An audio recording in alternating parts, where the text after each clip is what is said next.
Hello everyone, welcome to our channel Tanya to guide. So ఇవాళ ఈ video ఏంటి అంటే హెడ్సెట్ గురించి చాలామంది చాలా డౌట్స్ అయితే అడుగుతున్నారు. దాని గురించి ఈ వీడియో చేస్తున్నాను. సో నాకు తెలిసిన కొంతమంది ఫ్రెండ్స్ కూడా బీఎడ్ చేస్తున్నారు. సో వాళ్ళందరికీ కూడా ఉపయోగపడుతుంది. అండ్ నేను చాలామందికి వాట్సాప్లో రిప్లైస్ ఇవ్వట్లేదు, ఎందుకంటే ఇక్కడ వీడియో చేసి అందరికీ ఒకటేసారి కామన్గా ఎక్స్ప్లెయిన్ చేయొచ్చు అనేసి. సో ఫస్ట్ థింగ్ నా క్వాలిఫికేషన్ అడుగుతున్నారు కొంతమంది. సో నా క్వాలిఫికేషన్ వచ్చేసరికి బీటెక్ బీఎడ్. అండ్ నేను రీసెంట్గా ఐసెట్ ఏదైతే ఉందో ఐసెట్ కూడా రాశాను. మై ర్యాంక్ ఇస్ 2000 అనమాట. I want to pursue MCA. So this is all about me. And నా టీచింగ్ ఎక్స్పీరియన్స్ కూడా అడుగుతున్నారు. నేను 5 years అవుతుంది టీచింగ్ ఫీల్డ్లో ఉండి. సో ఇప్పుడు ప్రజెంట్ 6th year అనమాట టీచింగ్ కంటిన్యూ అయ్యి. సో మధ్యలో బ్రేక్ తీసుకున్నాను నేను, నా హెల్త్ సపోర్ట్ చేయక. సో అట్లా అనమాట. ఇంకా నెక్స్ట్ వచ్చేసరికి మనం హెడ్సెట్ గురించి. నేను హెడ్సెట్ చేసినప్పుడు నేను actually first phase counselling miss చేసుకున్నాను. సో అదంతా కూడా మీకు అంటే ఎగ్జాంపుల్స్ చెప్తే ఎక్కువగా అర్థమవుతుంది అనే ఒక ఉద్దేశంతో నేను ఇట్లా లైవ్ ఎగ్జాంపుల్ నాదే తీసుకొని చెప్తున్నాను అనమాట. సో ఫస్ట్ ఆఫ్ ఆల్ ఎవరైతే హెడ్సెట్ వెబ్ ఆప్షన్స్ పెట్టుకొని ఇది కౌన్సిలింగ్ అటెండ్ అయిపోయి ఆల్రెడీ సీట్ అలాట్మెంట్ జరిగిపోయిందో వీళ్ళందరూ కూడా సెకండ్ ఫేజ్కి వెళ్ళాలా వద్దా, ఒకవేళ వెళ్తే ఎప్పుడు ఏంటి అనేసి చాలా డౌట్స్ ఉంటాయి అన్నమాట. సో ఫేజ్ 1 ఫర్ సపోజ్ మీకు ఫస్ట్ ఫేజ్లో సీట్ వచ్చింది, కానీ మీరు పోతలేరు అంటే జాయిన్ అవుతలేరు. జాయిన్ అవ్వనప్పుడు మీకు ఆ సీట్ అట్లనే ఉండాలి అనుకోండి, మీరు కాలేజ్లో రిపోర్ట్ చేయండి. ఇప్పుడు నాది తీసుకుంటే నేను ఫేజ్ 1లో నాకు ఫేజ్ 1 సీట్ వచ్చింది హైదరాబాద్ కాలేజ్లో, కానీ మేడ్చల్ సైడ్ వచ్చింది. అది చాలా లాంగ్ అవుతుందని నేను పోలేదు. అండ్ నేను సెల్ఫ్ రిపోర్టింగ్ కూడా చేయలేదన్నమాట. అంటే మనకు ఆన్లైన్లో సెల్ఫ్ రిపోర్టింగ్ కానీ అప్పుడు కోవిడ్ అయిపోయిన తర్వాత అప్పుడు కాబట్టి ఏంటంటే వాళ్ళు ఆన్లైన్లో సర్టిఫికేట్ వెరిఫికేషన్ చేసేసిండ్రు అనమాట. ఇక కాలేజ్కి వెళ్ళి ఒరిజినల్స్ సబ్మిట్ చేయమని అడిగినారు, కానీ నేను సబ్మిట్ చేయలేదు. అట్లా వాళ్ళు నన్ను హోల్డర్లో పెట్టలేదు అనమాట. ఇప్పుడు మీరు ఒకవేళ నేను ఫస్ట్ ఫేజ్కి సెకండ్ ఫేజ్కి రెండింటికి అటెండ్ కావాలనుకుంటున్నా, రెండు వచ్చిన తర్వాత నేను ఏది బెస్టో చూస్ చేసుకోవాలనుకుంటున్నా అంటే మీరు ఫేజ్ 1 ఆప్షన్స్ పెట్టుకున్నారు కదా. ఫేజ్ 1లో ఒక కాలేజ్ వస్తుంది. లెటెస్ట్ టేక్ అన్ ఎగ్జాంపుల్, హైదరాబాద్లో ఉస్మానియా కాలేజో లేకపోతే ఇంకేదన్నా కాలేజ్ ఏదో ఒకటి, ఉస్మానియాలో ఉందో లేదో నాకు కరెక్ట్గా తెలియదు, ఒక కాలేజ్లో తీసుకుందాము. ఆ కాలేజ్లో సీట్ వచ్చింది అనుకోండి, ఆ కాలేజ్లో మీరు వెళ్ళి రిపోర్ట్ చేసి సర్టిఫికేట్ సబ్మిట్ చేసి రండి. నెక్స్ట్ మళ్ళీ ఫేజ్ 2కి కూడా పెట్టుకోండి. ఇప్పుడు ఫేజ్ 2లో పెట్టుకున్న తర్వాత అంటే కొంత అమౌంట్ కూడా కట్టాల్సి ఉంటుంది. ఫేజ్ 1లో ఒక 6000 7000 డిపెండ్స్ ఆన్ కాలేజ్ అనమాట. పే చేసిన తర్వాత మన సర్టిఫికేట్స్ కూడా అడుగుతారు, ఇచ్చేసేయాలి, రావాలి. మళ్ళీ ఫేజ్ 2కి ఆప్ట్ చేసుకోవాలి. చేసుకున్న తర్వాత మీకు ఒకవేళ ఫేజ్ 2లో మంచి కాలేజ్ వచ్చింది, నాకు ఫేజ్ 1 వద్దు అంటే ఆబ్వియస్లీ మీ సర్టిఫికేట్స్, మీరు కట్టిన ట్యూషన్ ఫీ ఏదైతే ఉంటుందో అది మీకు ఏ కాలేజ్లో ఇప్పుడు సెకండ్ ఫేజ్లో సీట్ వస్తుంది కదా మనకి, ఆ సెకండ్ ఫేజ్ కాలేజ్లకి ట్రాన్స్ఫర్ అయితే అయిపోతుంది. మీ సర్టిఫికేట్స్ అన్నీ కూడా ట్రాన్స్ఫర్ అయిపోతాయి. ఓకే. నెక్స్ట్ ఒకవేళ నాకు ఫేజ్ 2లో వస్తుందో రాదో, నేను ఫేజ్ 1 ఉండాలనుకుంటున్నా, కానీ నేను ఫేజ్ 2 వెబ్ ఆప్షన్స్ పెట్టుకోవాలి. అట్లాంటప్పుడు ఏం చేయాలంటే ఫేజ్ 1లో రిపోర్ట్ చేయండి కాలేజ్లో, మంచిగా బిందాస్గా ఫేజ్ 2లో వెబ్ ఆప్షన్స్ పెట్టుకోండి. ఏది నచ్చితే దానికి ఆప్ట్ అయ్యి వెళ్ళిపోవచ్చు. నెక్స్ట్ రియంబర్స్మెంట్ గురించి. మీ దగ్గర ఇన్కమ్ సర్టిఫికేట్ ఉంది అంటేనే మీకు రియంబర్స్మెంట్ వస్తుంది, లేదు అంటే రియంబర్స్మెంట్ రాదు. ఓకే. నాకు 6000 ఏమో ర్యాంక్ వచ్చింది, బట్ నేను స్పాట్లో జాయిన్ అవ్వాల్సి వచ్చింది. నేను చేసిన మిస్టేక్ ఏంటంటే నాకు ఫేజ్ 1లో వచ్చింది, ఫేజ్ 2లో కూడా నేను పెట్టుకుంటే వేరే దగ్గర వచ్చింది. బట్ నేను చేసిన మిస్టేక్ ఏంటంటే నా ఒరిజినల్ సర్టిఫికేట్స్ లేకపోతే కాలేజ్ వాళ్ళు యాక్సెప్ట్ చేయలేదన్నమాట.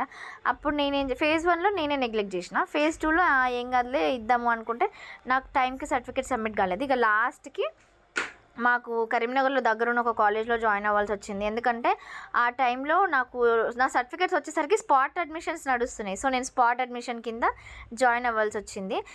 నాకు ఇన్కమ్ సర్టిఫికేట్ ఉన్నా కూడా నేను స్పాట్ అడ్మిషన్ కింద జాయిన్ అవ్వాల్సి వచ్చింది. ఎందుకు అంటే బికాజ్ నాకు టైంకి సర్టిఫికేట్స్ అందలేదు. సో అందుకోసమని డిలే అయిపోయింది. అండ్ నాకు కూడా కన్ఫ్యూజన్ ఉండేది, ప్రాపర్గా గైడెన్స్ లేకుండే. అయ్యా ఎట్లా చేయాలి ఏంటి. బీటెక్ వరకు మంచిగా సాగిపోయింది. ఇక తర్వాత బీఎడ్ అనేసరికి నాకు కూడా కొంచెం తెలియలేదు, అయ్యో సర్టిఫికేట్స్ లేకపోయినా తీసుకుంటారు అని నేను ఎవరిని కూడా కనుక్కోలేదు ఫస్ట్ థింగ్. సో అందుకోసమనే నేను ఇంత డీటెయిల్గా చెప్పగలుగుతున్నాను మీ అందరికీ. సర్టిఫికేట్ తీసుకోలేదు, ఆగమాగం ఉండే. సో అందుకోసమని డిలే అయింది. ఇట్లాంటివి మీరు చేసుకోకండి. సర్టిఫికేట్స్ అన్నీ సబ్మిట్ చేసినాకనే వాళ్ళు కన్ఫర్మ్ చేస్తారు. కొన్ని కాలేజెస్ ఇప్పుడు ఎట్లున్నాయంటే 2-3 సర్టిఫికేట్లు ఇచ్చినా కూడా జాయిన్ చేసుకొని తర్వాత ఇస్తామనేసి పేపర్లో అట్లా రాయించుకుంటున్నారు. బట్ నాకు అప్పుడు అంత థాట్ కూడా లేకపోతుండే, ఓకే ఇట్లా అడగాలి చేయాలి అనేసి. సో ఇప్పుడు కాలేజెస్ కొన్ని అట్లా ఉన్నాయి, బట్ మ్యాక్సిమం వాళ్ళు కంపల్సరీగా ఒరిజినల్ సర్టిఫికేట్స్ అయితే అడుగుతారనమాట. అండ్ నెక్స్ట్ ఇంకొకటి స్కాలర్షిప్ రియంబర్స్మెంట్ గురించి. ఆ తర్వాత సర్టిఫికేట్స్ అన్నీ సబ్మిషన్ చేసిన తర్వాత మన సర్టిఫికేట్స్ మనకి మధ్యలో ఇస్తారు. ఒకవేళ ఏదైనా అవసరం ఉంది ఫీ మొత్తం పే చేసామనుకోండి, వాళ్ళు మన సర్టిఫికేట్స్ మనకి ఇచ్చేస్తారు. లేదు అంటే మనం ఫీ సబ్మిట్ చేసేంత వరకు వాళ్ళ సర్టిఫికేట్స్ అన్నీ దగ్గరనే పెట్టుకుంటారు. అండ్ ఇంకొకటి ఎగ్జామినేషన్స్ అటెండెన్స్ ఫీ అవి ఎట్లుంటాయి ఏంటి అనేసి అడుగుతున్నారు. సో నేను రియాలిటీ చెప్తున్నా. కొన్ని కాలేజెస్ ఇట్లా చేస్తాయి. ఐఎమ్ నాట్ ష్యూర్ ఎట్లా ఎక్కడెక్కడ అనేది నాకు తెలియదు. బట్ నేను విన్నది నేను చెప్తున్నా అంతే.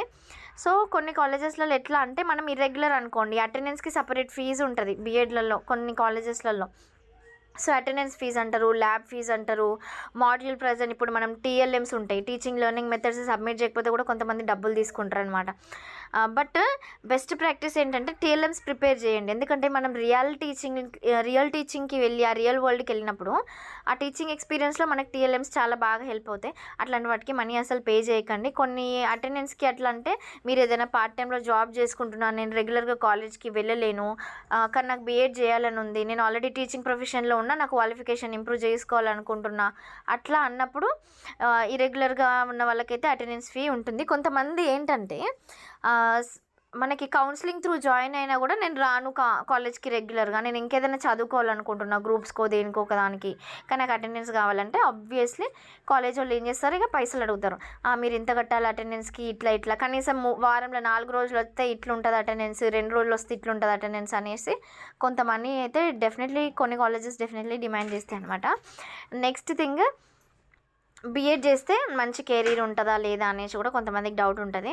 ఆల్రెడీ బీఎడ్ చేసిందంటేనే మీకు సగం క్లారిటీ వచ్చేసింది టీచింగ్ ప్రొఫెషన్లో సెటిల్ కావాలనుకుంటున్నా అనేసి. సో ఇంకా అస్సలు డౌట్ పడొద్దు, మంచిగా ప్రిపేర్ అయ్యి స్టేట్ ఎగ్జామినేషన్స్ కంటే ఇప్పుడైతే మంచిగా మనకి ఇయర్లీ 2 times కండక్ట్ చేస్తామనేసి గవర్నమెంట్ చెప్పింది కాబట్టి it's actually good news. But ఒకప్పుడు అంటే నేను అంత ఓల్డ్ బ్యాచ్ కాదు, బట్ నార్మల్గా మనకు చెప్తా ఉంటారు కదా వాళ్ళు వీళ్ళు, అప్పుడైతే అసలు నోటిఫికేషనే రాలేదు అట్లా ఇట్లా అని. సో అవన్నీ చూసినప్పుడు మనం ఇప్పుడున్న సిచ్యువేషన్లో బాగానే ఉన్నాయి, నోటిఫికేషన్స్ ఇస్తున్నారు. స్టేట్ అయినా సెంట్రల్ అయినా దేనికైనా ప్రిపేర్ అవ్వచ్చు. బట్ ఈ సెంట్రల్ స్కూల్స్లో ఎక్కువ నోటిఫికేషన్స్ ఉంటాయి, లైక్ కేంద్రీయ విద్యాలయ కానీ, జవహర్ నవోదయ కానీ, ఇట్లాంటి వాటిల్లో. అందుకోసమని ఫస్ట్ సీటెట్ మీద బాగా ఫోకస్ చేయండి. మనం సీటెట్కి ప్రిపేర్ అయినామంటే స్టేట్ టెట్ చాలా ఈజీగా అనిపిస్తుంది. This is just my opinion, అంటే నేను చెప్తున్నాను. సో అట్లా ప్రిపేర్ అవ్వండి. సెంట్రల్ ఎగ్జామినేషన్స్కి ప్రిపేర్ అయ్యారంటే మంచిగా ఉంటుంది. బీఎడ్ చేసేటి వాళ్ళకి నేను ఇచ్చే సజెషన్, ఇది కూడా నేను చేసిన మిస్టేక్. నేను బీఎడ్ చేసుకుంటా వేరే ఎగ్జామినేషన్స్కి ప్రిపేర్ అయినా, బట్ నాకు బీఎడ్ ఎగ్జామినేషన్స్కి ప్రిపేర్ అయితే బాగుండు అని అనిపించింది. అంటే ఎగ్జాంపుల్ సీటెట్ కానీ అట్లాంటివి, నేను సైకాలజీ అట్లాంటి సబ్జెక్ట్స్ కొంచెం నెగ్లెక్ట్ చేసి కంటెంట్ నేర్చుకున్నా, కానీ కంటెంట్ కూడా కంటెంట్ కంటే మనకి సైకాలజీ నేర్చుకుంటే ఈజీగా వచ్చేస్తుంది. అట్లాంటి ఈజీ సబ్జెక్ట్స్ని వదిలేసి నేను కంటెంట్నే ఫోకస్ చేసి ఉన్నా. అండ్ ఇంకొకటి, ఫస్ట్ ఇయర్ నుంచి ప్రిపేర్ కాకుండా లాస్ట్ 2 months 3 months నుంచి, అంటే సెమిస్టర్స్కే చదువుతాం మనం ఎట్లాగో, కానీ అది కాదు, మనము ఎక్కువ ప్రాక్టీస్ పేపర్స్ని తీసుకోవాలి. ప్రీవియస్ ఇయర్ డిఎస్సి పేపర్స్ కానీ, ఎప్పుడెప్పుడు జరిగిన ఏ ఇయర్లో నోటిఫికేషన్ చేసిండ్రు, అండ్ ఎస్జిటి వల్ల పేపర్స్ సాల్వ్ చేయాలి, ఎస్సీ వల్ల పేపర్లు సాల్వ్ చేయాలి. కంటెంట్ కంటే సైకాలజీ పేపర్స్ మీద ఫస్ట్ అంతా చదివి మొత్తం ఫినిష్ చేసుకున్న తర్వాత మనము then we can go for our content, because content అనేది చాలా డెప్త్గా ఉంటుంది. అండ్ నేను నా టెట్ స్కోర్ తగ్గడానికి ఇంకొక రీజన్, నేను ఎప్పుడు తెలుగు చదవకపోతుండే, ఎందుకంటే నాకు ఎంతసేపు ఓకే నా మెయిన్ సబ్జెక్ట్స్ నేను నేర్చుకుంటే బాగుంటుంది అనేసి అనిపించింది. కానీ మీరు అట్లాంటి మిస్టేక్స్ చేయకండి. అండ్ నా టెట్ స్కోర్ వచ్చేసరికి 79, నా సీటెట్ స్కోర్ వచ్చేసరికి 84 అన్నమాట. నేను ఇవి కూడా షేర్ చేస్తున్నాను so that it will be helpful for someone. సీటెట్కి నేను కొంచెం సైకాలజీ అట్లాంటివి నేర్చుకున్నా. అప్పుడు నాకు కంటెంట్ కూడా కొంచెం మ్యాథ్లో మంచి మార్క్స్ వచ్చినాయి, మరీ మంచి మార్క్స్ కాదు, బట్ ఓకే నేను కంటెంట్ చదివిన దానికి ఒక పర్లేదు న్యాయం చేసిన. సైన్స్ చదవలేదు మళ్ళీ నేను, ఎంతసేపు ఆ మ్యాథ్స్ నేర్చుకునేసరికి.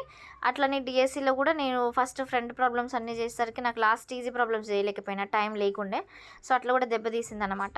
ఇది జస్ట్ ఎ జర్నీ. నేను ఈ హెడ్సెట్ గురించి చెప్తున్నప్పుడు ఇట్లాంటివన్నీ ఉంటాయి.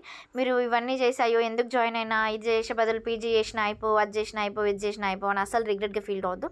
మనం ఒక స్టెప్ ముందుకు వేసినామంటే అంతే, దాంట్లోనే దూసుకుపోవాలి, అలానే సక్సెస్ అయ్యేటట్టు చేసుకోవాలి, అంతేగాని ఇట్లా రిగ్రెట్గా ఫీల్ కావద్దు. నెక్స్ట్ థింగ్, స్కాలర్షిప్ గురించి ప్రతిదీ కూడా మీ కాలేజెస్లలో మీకు కొన్ని గ్రూప్స్ క్రియేట్ చేస్తారు, వాళ్ళు అవేర్నెస్ క్రియేట్ చేస్తారు, రెగ్యులర్గా ఆ మెసేజెస్ చూసుకోండి. ప్రాక్టికల్స్ కూడా కొన్ని కాలేజెస్లలో అటెండ్ కాని వాళ్ళకి కూడా అది కూడా సపరేట్ ఫీజు ఉంటుంది. మీరు కాలేజ్ చూస్ చేసుకునేటప్పుడే రెగ్యులర్గానా అనేది చూస్ చేసుకోండి, ఆ క్లారిటీ మీద ఉండండి. Based on that me process అనేది సాఫీగా సాగిపోతుంది. మంచి క్లారిటీతోటి ఉండండి. అండ్ ఇంకొక హైలైట్ విషయం ఏంటంటే మెథడ్స్ అన్నమాట. మెథడ్స్ కూడా చాలామందికి కన్ఫ్యూజ్ అవుతారు. కొంతమంది మ్యాథ్స్ను తెలుగు చూస్ చేసుకుంటారు. ఇప్పుడు నేను బీటెక్ చేసినందుకు నాకు మ్యాథ్స్ త్రూ అవుట్ నా 4 ఇయర్స్లలో ఉంటుంది కాబట్టి నేను మ్యాథ్స్ మెథడ్ తీసుకున్నా. కానీ నేను ఇంకొకటి ఏం తీసుకున్నా అంటే ఇంగ్లీష్ తీసుకున్నా. అయితే నాకు డిఎస్సి అప్లై చేసేటప్పుడు తెలిసింది ఏంటంటే నేను డిఎస్సి ఇంగ్లీష్ కూడా రాసుకోవచ్చు అని అనుకున్నా. కానీ అట్లా కాదంట. డిఎస్సి నేను మ్యాథ్స్ ఎలిజిబులే, కానీ నేను ఇంగ్లీష్కి ఎలిజిబుల్ కాదు. ఎందుకంటే ఈ తెలుగు, ఇంగ్లీష్ కానీ హిందీ ఇట్లాంటివన్నీ చూస్ చేసుకోవాలంటే కంపల్సరీ పీజీ ఉండాలంట. మనం కంపల్సరీగా ఒక స్పెషలైజేషన్ చేసి ఉండాలి. అంటే ఇప్పుడు డిగ్రీలో లైఫ్ సైన్స్ గ్రూప్స్ తీసుకున్న వాళ్ళు ఉంటారు. వాళ్ళకి తెలుగు త్రూ అవుట్ 3 ఇయర్స్ ఉంటుంది. లేకపోతే కొంతమంది డిగ్రీలో స్పెషల్గా తెలుగు గురించే చేస్తారు. వాళ్ళకి 3 ఇయర్స్ తెలుగు ఉంటుంది. అట్లా మీరు చేసే డిగ్రీ కోర్స్ ఏదైతే ఉంటుందో, అంటే ఇప్పుడు బీఎడ్ చేయాలంటే ఎవరు అర్హులు? ఏదైనా డిగ్రీ చేసిన వాళ్ళు అర్హులే. అట్లాంటప్పుడు సో మనకి 3 ఇయర్స్ తెలుగు కంటిన్యూస్గా ఒక ఆప్షనల్ సబ్జెక్ట్ లాగా ఉండాలి. అట్లా ఉన్న వాళ్ళే ఈ డిఎస్సిలో తెలుగుకి ఎలిజిబుల్ అనమాట. నాకు డిగ్రీలో అట్లా లేదు, అంటే బీటెక్లో అట్లా లేదు. సో అందుకోసమని నేను తెలుగుకి ఎలిజిబుల్ కాదు. సో మెథడ్స్ చూస్ చేసుకునేటప్పుడు కూడా జాగ్రత్తగా చూస్ చేసుకోండి. అట్లా చూస్ చేసుకుంటేనే మనకి మంచిగా ఉంటుంది. ఇప్పుడు నేను ఇంగ్లీష్ చూస్ చేసుకోవడం వల్ల ఏం బెనిఫిట్ ఉంది, నేను రాయలేకపోయినా నాకు కొంచెం ఇంగ్లీష్ మంచిగా ఇంట్రెస్ట్ ఉంటుందని నేను చేయగలుగుతా అనే కాన్ఫిడెన్స్ కూడా నాకు ఉంటుంది. సో అట్లా నేను ఈ మిస్టేక్ చేసినాను అనిపించింది. సో చూస్ చేసుకునే 2 మెథడ్స్ మీకు రిలేట్ అయ్యేటివే చూస్ చేసుకోండి. So that's all. ఇంకా మీరు ఏదైనా క్వశ్చన్స్ అడిగితే నేను మ్యాక్సిమం ఆన్సర్ చేయడానికి ట్రై చేస్తాను. So this is all for today's video. ఇంకా మీకు ఇంకేదైనా సపోర్ట్ కావాలంటే డెఫినెట్లీ నాకు తెలిసింది నేను షేర్ చేస్తాను. అండ్ ఒకవేళ ఏదైనా క్వశ్చన్ పేపర్స్ కావాలంటే తన్య టు గైడ్ టెలిగ్రామ్ ఛానల్లో చూడండి. నేను రాసిన BA 2 ఇయర్స్ సెమిస్టర్ ఎగ్జామినేషన్స్ ఈ క్వశ్చన్ పేపర్స్ ఏవైతే ఉన్నాయో అవన్నీ పోస్ట్ చేస్తాను. Thank you so much. Stay tuned.